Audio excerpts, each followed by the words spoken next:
Começando mais um quadro, o Rich Responde, as perguntas que vocês me mandaram no meu Instagram no dia 4 de agosto, então vamos a elas.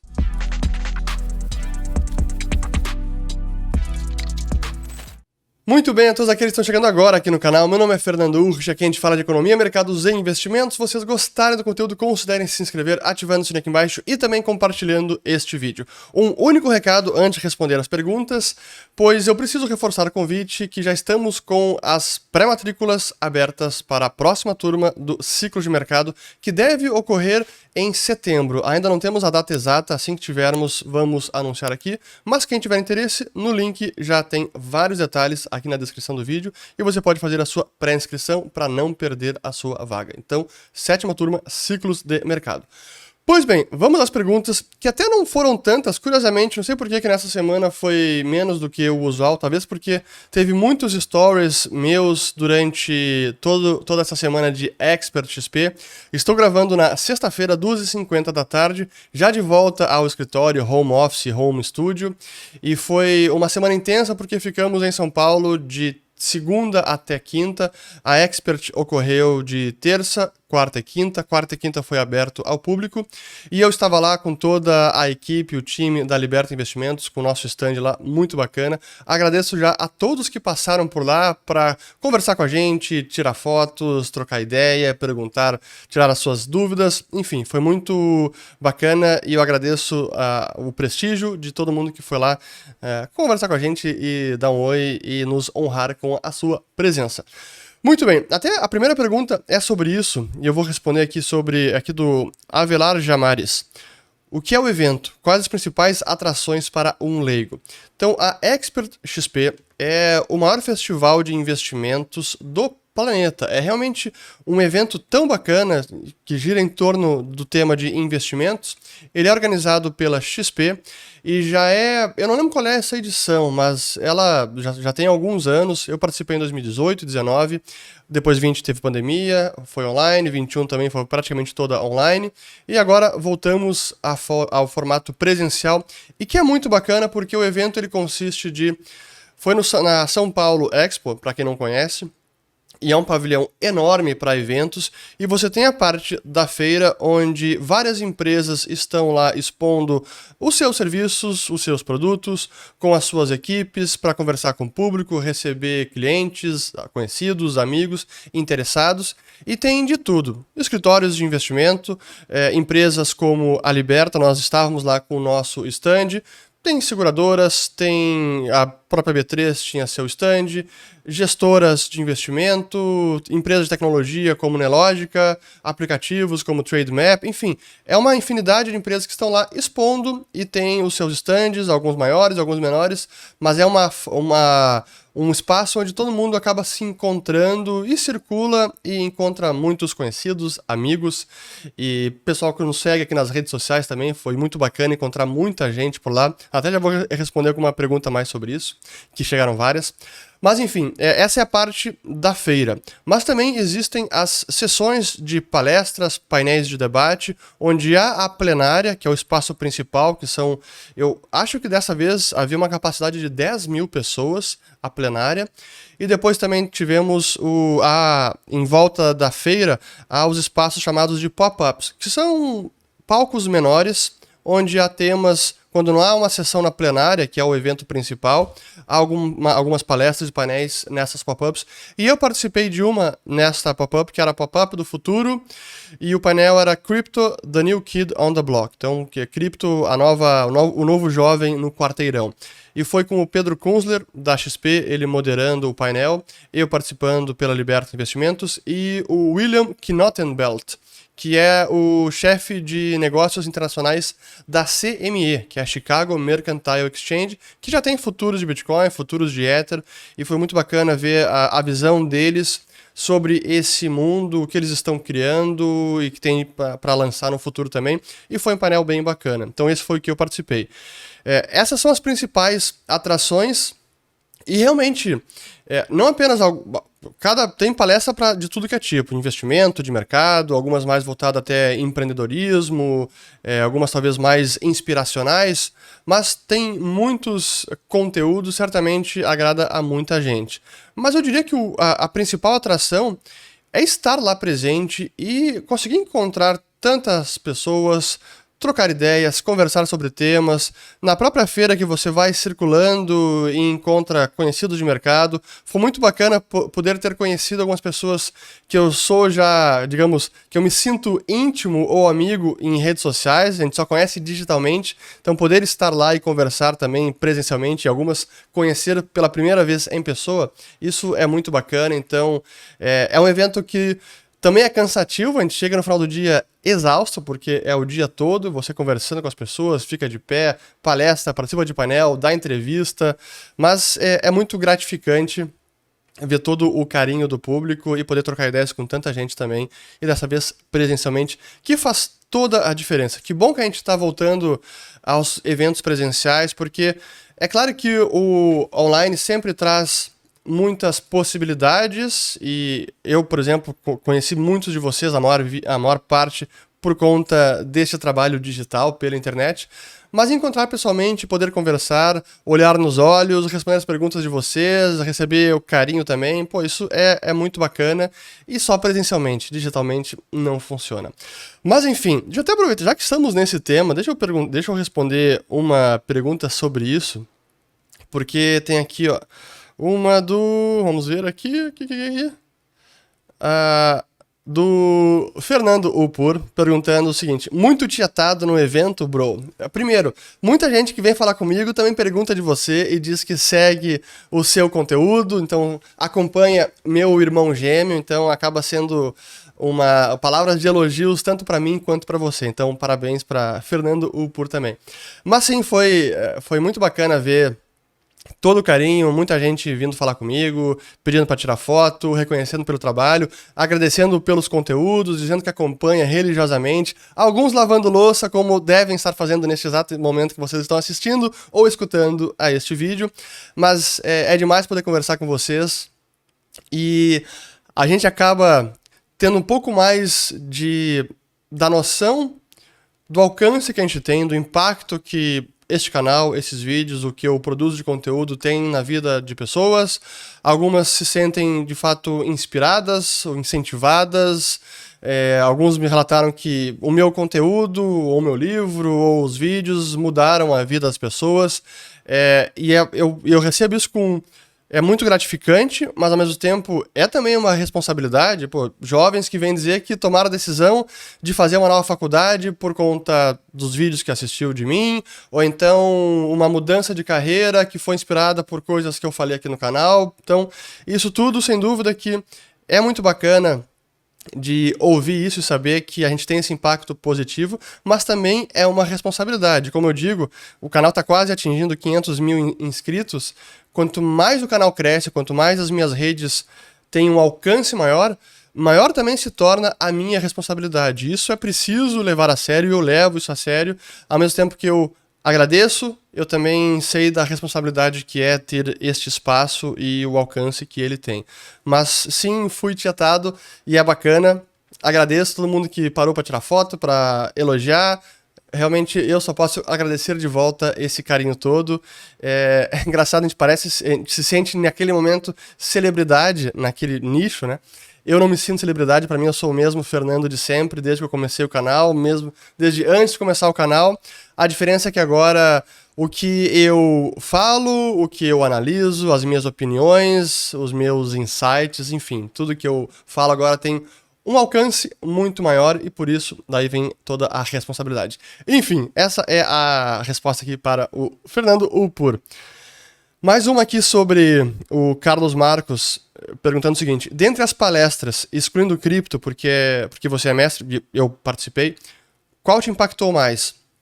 Esse é um dos problemas e talvez vantagens de um evento como a Expert, é que especialmente a gente que está lá com a empresa, com a Liberta, estávamos com o nosso stand, que foi muito bacana, porque a gente também fez no mezanino do espaço um local para gravação de entrevistas, gravamos alguns podcasts, alguns almoços grátis também, ficou muito bacana, mas ao mesmo tempo que a gente tem esse espaço legal, é difícil até ter tempo para assistir as palestras. Eu não consegui assistir praticamente nenhuma palestra em todo o evento, porque é muita demanda, a gente está lá presente, recebendo as pessoas, aí tem alguma entrevista, aí tem um painel que eu participo. Eu participei também de um painel na Jive Investimentos, participei de um painel no stand da B3, que foi muito bacana, também de entrevistas com o pessoal da QR Capital, da Hashdex, a gente gravou na Liberta, então acaba não sobrando tempo para assistir as palestras. É uma pena, eu espero depois poder assistir algumas,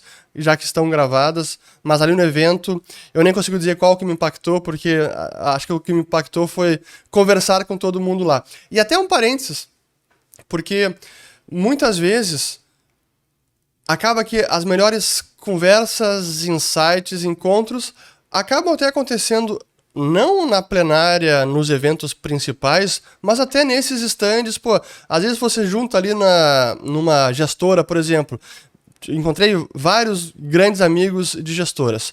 João Braga, da Encore, Paulo Guedini, da Perfin, Sabanai, o Murilo Freiberger, da Dália, o Léo Morales, da SVN, o Luiz Paulo Aranha, da Molt Capital. Pô, aí você vai no stand e começa a conversar, vê que tem uma roda já de jovens, estudantes, entusiastas, e ali sai tantas conversas bacanas e que muitas vezes podem até ser mais valiosas do que o evento que acontece na plenária principal. Mas faz parte do evento, então quem nunca foi na Expert, eu recomendo que no ano que vem, quando tivermos a próxima edição, vá, porque é uma experiência muito bacana, vocês vão aproveitar sem dúvida alguma. E espero encontrá-los na próxima edição. Muito bem, tomando ar aqui, vamos lá. Aqui agora voltando às perguntas. Agora sim, essas foram as perguntas fáceis, agora vamos às perguntas difíceis. Aqui a primeira sobre a fala do Guedes. O que achou da fala do PG sobre o rompimento do teto? Aqui do Vinícius e do Matetag. Depois tem... Bom, eu vou responder cada uma, depois talvez eu já tenha respondido, mas eu complemento, porque algumas perguntas são similares em torno desse tema. Para quem não assistiu, o Paulo Guedes deu uma palestra na Expert. Foi uma das mais assistidas. Eu não consegui assistir ela na íntegra, mas eu vi vários trechos que foram compartilhados e comentados. E ele teria falado que o teto ele serve para conter o inchaço do Estado, então para evitar que se aumente as despesas, mas que em momentos emergenciais, para ajudar o povo, pode ser necessário furar o teto. O que eu acho dessa fala? E alguns perguntam, isso é populismo fiscal ou não é populismo? Claro que é, eu já falei sobre isso, já fiz vídeo sobre isso, já fiz vídeo sobre a PEC Kamikaze, alguns, vou colocar os links aqui em cima, então é claro que é.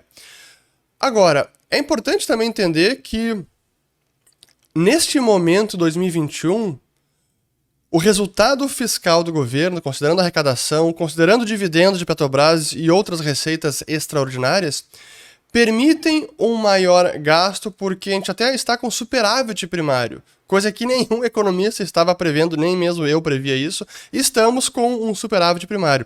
Então, olhando as contas públicas, receitas menos despesas, mesmo furando o teto, a gente vai ter uma situação fiscal em 2022 que vai terminar bem melhor do que foi 2021 e acima das expectativas das melhores previsões de economistas no ano passado e nesse ano também.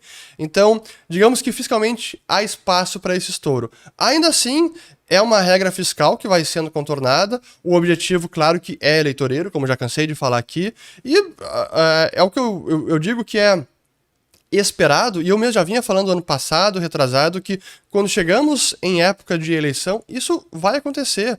Resta saber sempre a forma que o populismo vai se materializar. É um gasto maior, é um assistencialismo, é crédito por banco estatal, é difícil saber, uma mescla de tudo isso, mas ele tende a acontecer em todos os governos. Quando tem uma reeleição, isso é o que acaba acontecendo e agora não está sendo diferente. Eu vou parar por aqui porque tem mais algumas perguntas, talvez complementem essa resposta. Aqui, uma do David. Gada Avid, acho que é isso. Enfim, vê com bons olhos o surgimento de mais políticos liberais no Brasil ou acha que é só uma onda? Claro que eu vejo com bons olhos e eu acho que é importante que os liberais, os conservadores, que também se consideram liberais, participar cada vez mais da política e tentar influenciar em todas as esferas da sociedade civil. São em empresas, associações de classe, são no seu meio, na sua profissão, na política, em tudo que for possível fazer parte e influenciar positivamente no sentido de um país mais livre e próspero. Tem que fazer, e nesse sentido eu apoio, aplaudo aqueles liberais que querem fazer parte da política para tentar influenciar e que os políticos tomem boas decisões em nível municipal, estadual e federal também. Então, sim, eu apoio. Agora, e até essa foi uma das perguntas que me fizeram lá durante a Expert, com algumas do pessoal que me abordou para conversar, se eu teria vontade em algum momento de participar da política. E eu tenho respondido que não. Hoje eu não tenho o menor interesse em me candidatar a cargo político nenhum. E eu acredito na divisão do trabalho.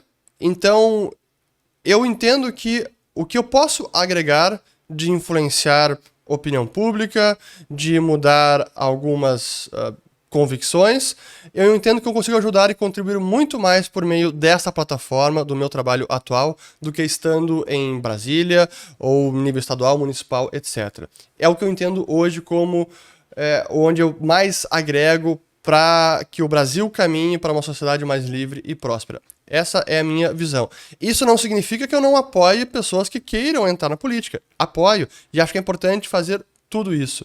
Então, eu não tenho nenhum interesse, hoje, talvez mude de ideia daqui 5, 10 anos, não sei, hoje, nenhum interesse em me candidatar a cargo público. E só para terminar, é importante que os liberais entrem, especialmente no legislativo também, não apenas no executivo, para conseguir aprovar boas leis ou barrar leis ruins. Porque muitas vezes, ou talvez, isso só quem já participou de Brasília entende como a coisa funciona, especialmente em Brasília. Vocês não têm ideia do quão necessário é bons representantes para barrar as porcarias. Não é passar leis boas, é evitar que passem leis ruins. Talvez a maior parte do trabalho de bons legisladores esteja justamente em impedir que façam besteira. Impedir que passem leis que serão contraproducentes, que vão inchar o Estado, que vão tirar mais dinheiro do cidadão, que vão atrapalhar o empreendedorismo e tudo isso. Assim, é impressionante. É quase que é necessário ter liberais na política para evitar o intervencionismo. Realmente, é quase que uma atuação defensiva constante. É uma loucura, vocês não imaginam. É desgastante. Falem com seus representantes, eles dirão como funciona a realidade da política. Mas enfim, seguindo aqui também do Gá David. Baseado em números e fatos presentes, acredita que o Brasil pode ou será o país do futuro? Sim, pode, mas pouco importa.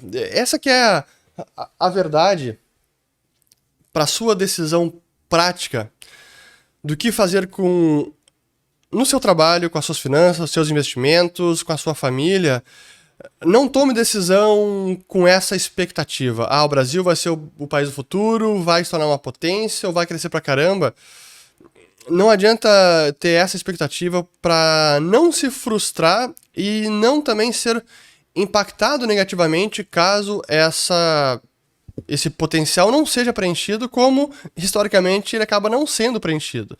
Então, eu não sei se é o Brasil do futuro, se é o país do futuro. Potencial para crescer bastante tem, mas é preciso mudar muita coisa. Então, eu não vou esperar que Brasília mude. Eu vou tomar as atitudes para que eu dependa o mínimo possível de Brasília, para que a minha empresa dependa o mínimo possível de Brasília, para que a minha família dependa o mínimo possível de Brasília e da política em geral. É assim que eu procuro atuar. E se o Brasil crescer e prosperar cada vez mais, ótimo, eu vou me beneficiar, a maré vai ajudar ainda mais. Se esse não for o caso, eu vou remar da mesma forma e tentar contornar todas as armadilhas que Brasília colocar no meio do nosso caminho. É isso, aqui do Petros. O governo fala que não vai quebrar o teto, alguns falam que utilizará o lucro das estatais. Afinal, vai ou não vai? Sim, até a próxima aqui do Danilo Consentino. Qual o panorama do teto retrátil? É uma boa, é o teto fiscal retrátil. Quando precisa, a gente remove o teto e depois volta o teto. Como eu falei, o teto é um limitador no gasto, no crescimento do gasto público. E é excelente. Ah, é uma regra perfeita? Não, longe de ser perfeita, basta ver que ela se consegue burlá-la ou contorná-la quando há necessidade. Então, não é uma regra perfeita, mas é melhor do que não tê-la. Sobre se o governo vai quebrar o teto, sim, já está quebrado, por lei foi permitido furar o teto.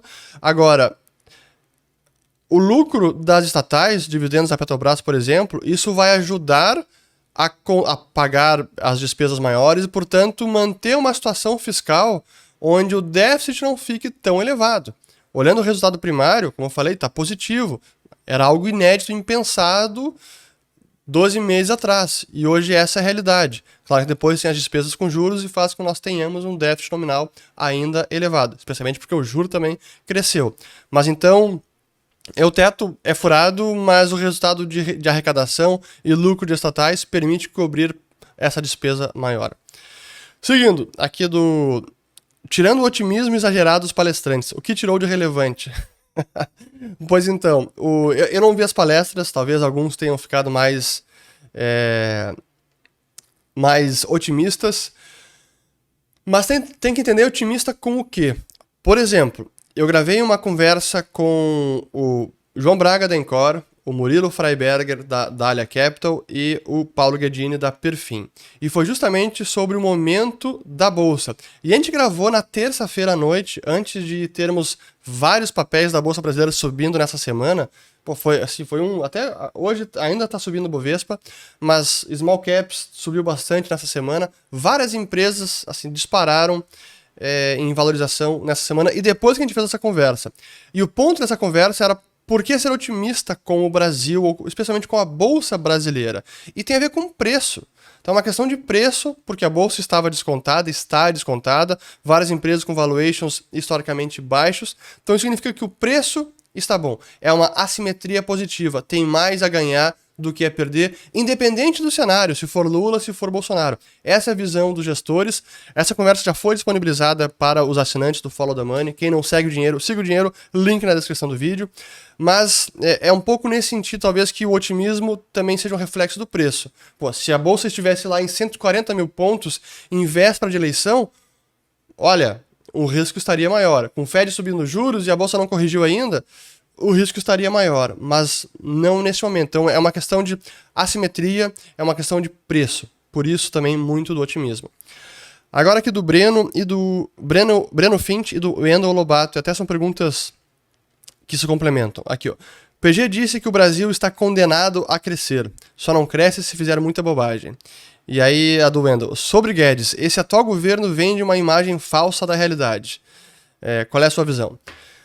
Primeiro, o Paulo Guedes ele realmente tem essa forma de falar, ele sempre é muito otimista, acaba às vezes fazendo previsões que não se concretizam, a gente viu várias desse tipo, algumas acabam se concretizando, mas nenhum ministro de finanças, nenhum banqueiro central, nenhum presidente, quase nunca, eles vão passar realmente a realidade nua e crua e dar algum tipo de pitada negativa sobre o que está acontecendo. Não vão fazer porque eles também precisam estimular, incentivar e mostrar mostrar mais o copo cheio do que o copo vazio. É da natureza até do cargo. Isso eu entendo e claro que o Paulo Guedes talvez muitas vezes exagera nessa posição. Tanto que às vezes o pessoal apelidava ele de Paulo Palestrinha, não sei o quê, então, especialmente no ano passado, da pandemia. Mas enfim, sobre o Brasil estar condenado a crescer, essa frase dele, é claro que eu acho que é otimista em demasia, porque quem dera o Brasil estivesse condenado a crescer. O Brasil não cresce porque há muitos entraves burocráticos, regulatórios, de Estado ainda inchado, imposto ainda muito elevado, e então não é se não fizer bobagem, é preciso remover mais dessas amarras para o Brasil realmente destravar ganhos de produtividade, que é o que vai permitir que o Brasil cresça com consistência. Apenas crescimento populacional, que já não temos mais esse bônus demográfico, isso não vai fazer a economia crescer de forma consistente, de forma sustentável. É preciso ganhos de produtividade, mas a nossa produtividade está estagnada. Então, infelizmente, eu discordo de que o Brasil está condenado a crescer. A gente precisa não apenas não fazer bobagem, como seguir tomando medidas corretas e mais ainda, aprovar novas reformas que são necessárias, muitas das quais acabaram sendo abandonadas pela realidade política da reeleição e tudo mais, como, por exemplo, a tributária, que é um ponto que eu discordo muito do Guedes, aqui eu respondo um pouco também dessa pergunta, onde eu concordo plenamente que a reforma é necessária, mas a reforma que tem sido aventada, especialmente a insistência na tributação de dividendos, eu acho que é extremamente equivocada, porque ela busca instituir a tributação de dividendos antes de desonerar todo o restante da economia e o consumo. Então eu vejo que, na forma como eles estavam imaginando a reforma tributária, havia um risco enorme de nós não resolvermos esse nó tributário, todo esse emaranhado de tributos e essa loucura que é para simplesmente calcular tudo que você deve ao fisco, mas se você não resolveria isso e ainda assim traria um novo imposto e uma alíquota nada desprezível sobre imposto de renda, e a gente ficaria com o pior dos dois mundos, ainda com consumo, imposto sobre consumo elevado e tributação de dividendos além desse problema. Então, até agora, a reforma tributária que foi proposta não me animou nem um pouco. Também outro tributo que ele sempre acaba trazendo à tona, CPMF, a contribuição sobre movimentação financeira.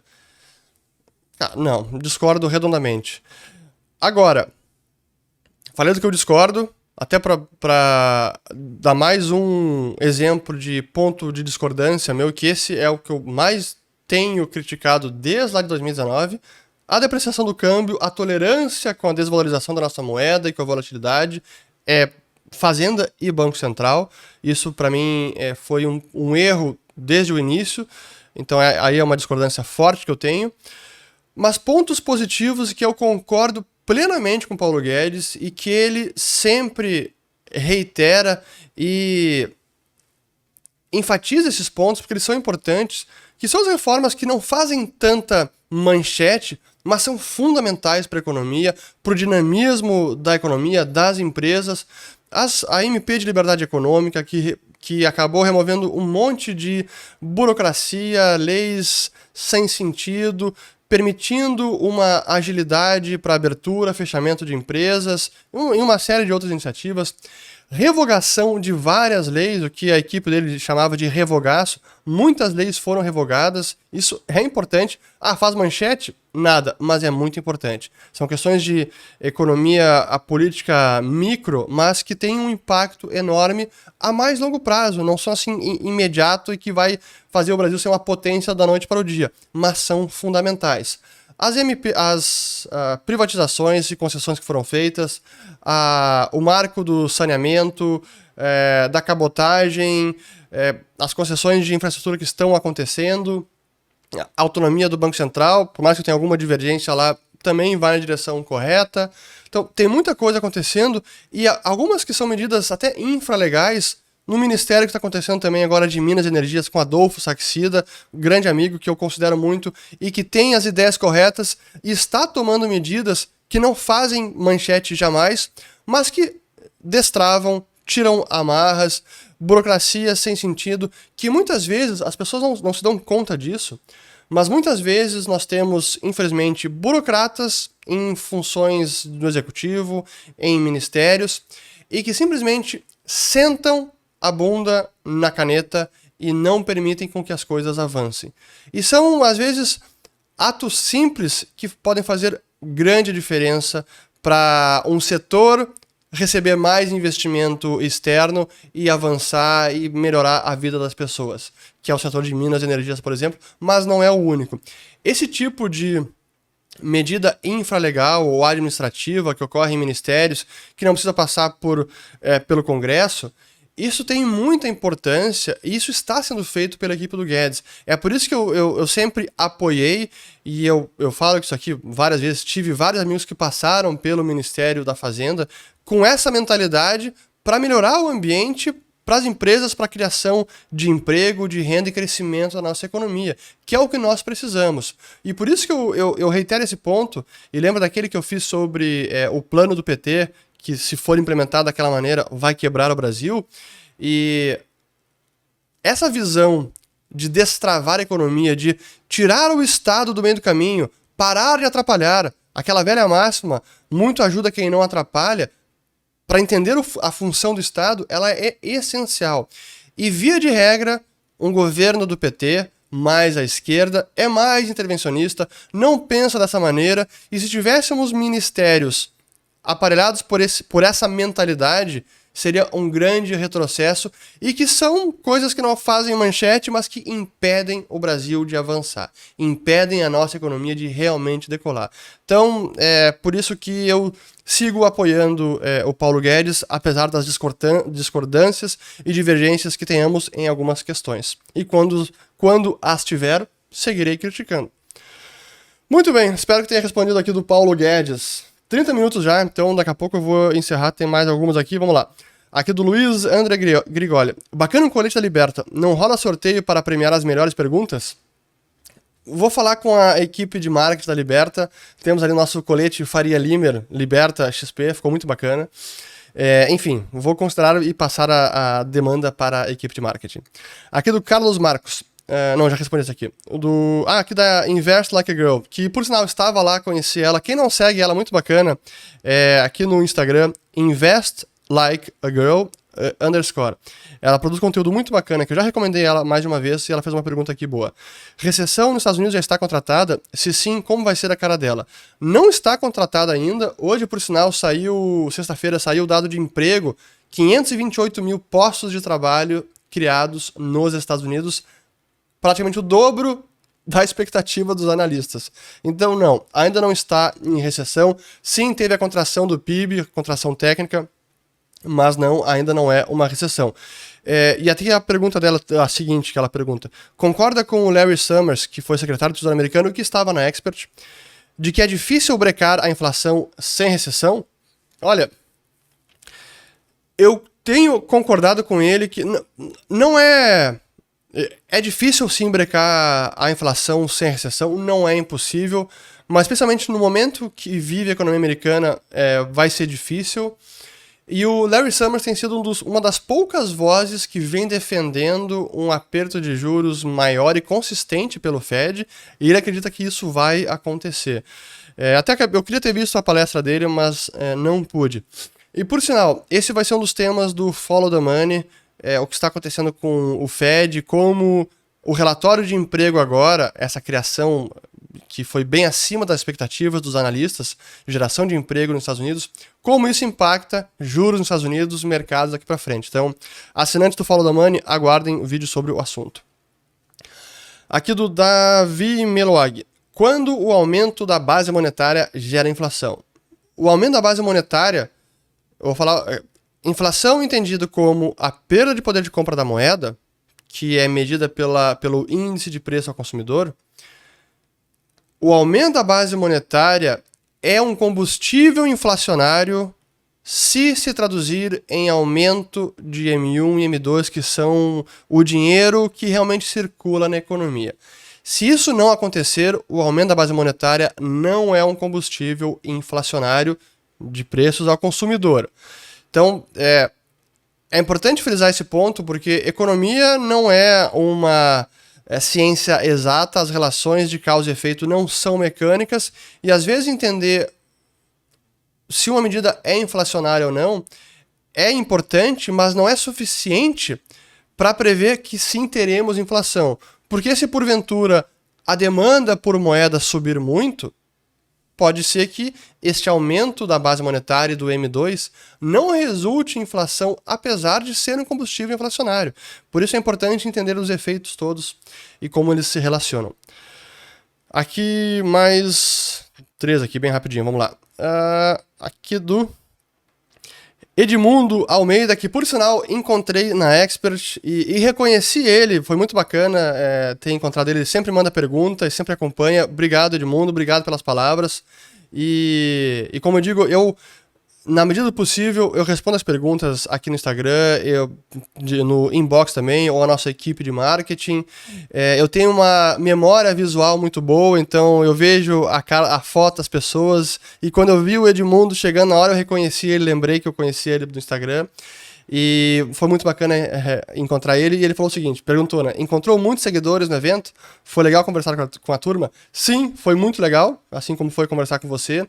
E como eu disse antes, é muito assim, gratificante esse reconhecimento e poder trocar ideia lá com todo mundo. E as pessoas verem que eu sou uma pessoa comum como todos vocês que estão lá. Por isso que eu não me considero uma celebridade. Enfim, mas é engraçado, só um parênteses. Isso é engraçado porque muitos de vocês me acompanham há semanas, há meses, alguns há anos, alguns religiosamente, semanalmente, todo domingo, enfim. Então vocês já têm essa relação comigo de me conhecer, quase que uma intimidade, só que eu não tenho essa relação com vocês porque eu não conheço todo mundo. E é engraçado que às vezes eu tô passando nesses eventos, por exemplo, e vejo algum de vocês me olham assim, pô, me cumprimentam, e aí, tudo bom? Eu não sei quem é, mas eu sei que vocês estão me reconhecendo. Mas eu acho bacana, agradeço demais este carinho. Aqui do Márcio Martins. Ulrich, qual o maior ensinamento você recebeu na Expert? É uma boa pergunta, até eu estava refletindo sobre isso. Eu não sei se é ensinamento, mas talvez insight. Acho que é justamente o que eu comentei no começo do vídeo, é a gente perceber o impacto que a gente tem na vida das pessoas, por falas que a gente faz aqui nos vídeos, por respostas que a gente dá, por opiniões, por análises, por exemplos de vida, enfim, acho que esse é um ensinamento e por isso eu reitero o meu agradecimento, me deixa muito honrado, mas ao mesmo tempo me enche de responsabilidade também. Acho que esse é o ensinamento. Aqui mais 2, 3, 4, 5, vamos lá. Aqui do Pinheiro Saul. Eu vi que você criticou a atualização do Ethereum. Pode elaborar um pouco mais a crítica? Não, a crítica que eu faço, ela tem sido constante há bastante tempo, porque o Ethereum vai migrar logo para o algoritmo de mineração ou de segurança chamado Proof of Stake, ou prova de participação, e vai abandonar o Proof of Work, que é o prova de trabalho, que é intensivo em energia.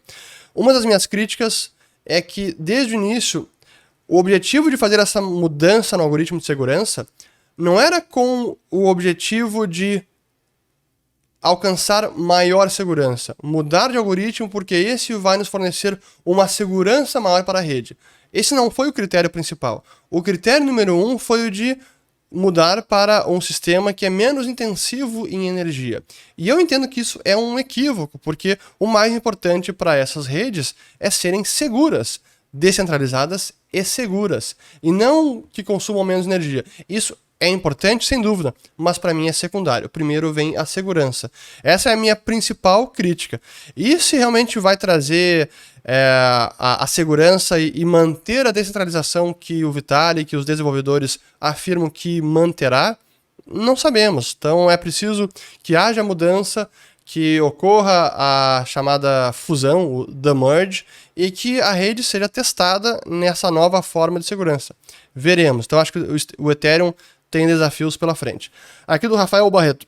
Qual a preocupação do mercado em relação ao risco de Taiwan? Em geral, entendem as consequências? É difícil fazer essa ponderação, porque são os efeitos derivados do que pode acontecer em Taiwan, a gente não sabe. Sim, a gente está vendo as tensões escalando desde que houve a visita da Nancy Pelosi. Quem não sabe do que eu estou falando, eu vou colocar os vídeos aqui em cima sobre esse evento. Desde que a presidente da Câmara Americana foi a Taiwan, a retórica da China seguiu inflamada, eles acabaram cortando algumas linhas de comunicação com os Estados Unidos, isso foi ontem e hoje, sexta-feira, que eu estou gravando o vídeo. Eles fizeram vários testes militares, inclusive com lançamentos de mísseis ali perto, no estreito de Taiwan, em torno da ilha. Então, já está acontecendo uma escalada das tensões. Até onde isso vai chegar, eu não sei. O mercado não consegue precificar tudo, e esse é o tipo de risco que é difícil precificar antes dele realmente se materializar. Como foi o caso da Rússia. Algumas das consequências da guerra, da invasão da Rússia, da Ucrânia pela Rússia, estavam sendo precificadas pelo mercado, mas não tudo. O que realmente começou a ser precificado foi depois que houve a invasão, até porque muita gente acreditava que não ocorreria uma invasão que ocorreu. Então não é fácil fazer essa precificação. Aqui, peraí, ó, mais 3. Estamos de fato em bear market com desemprego nos Estados Unidos em 13,5%? Olha, pelo critério de a bolsa cair 20% do pico, estamos em bear market, mas não necessariamente em recessão. Então, bear market, mercado acionário, mas não ainda em recessão. Aqui, última pergunta aqui do Paulo, deixa eu ver quanto tempo tá... Ótimo, 40 minutos.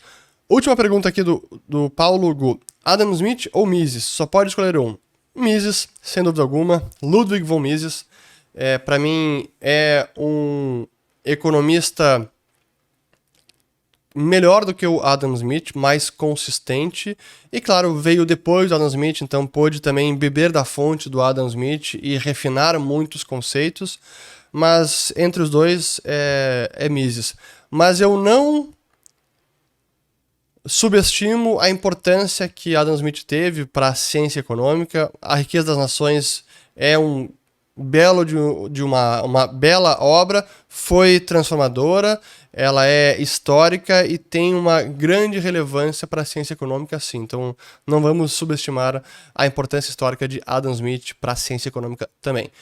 Pessoal, fico por aqui. Hoje não foram tantas perguntas e espero ter gostado de mais o Rich Responde. Voltamos no próximo domingo, que será Dia dos Pais. E eu acho que por hoje é só. Então, bom domingo. Espero que as louças tenham sido lavadas. E hoje foi menos tempo. Então, pessoal, quem não lavou louça ainda, vocês vão ter apenas 20 segundos mais. Valeu, bom domingo. É isto. Muito bem. Ainda tenho algumas horas de trabalho por hoje, eu tenho que gravar vídeo, ainda tenho uma palestra interna aqui bem interessante. Uma hora eu falo sobre ela. Valeu!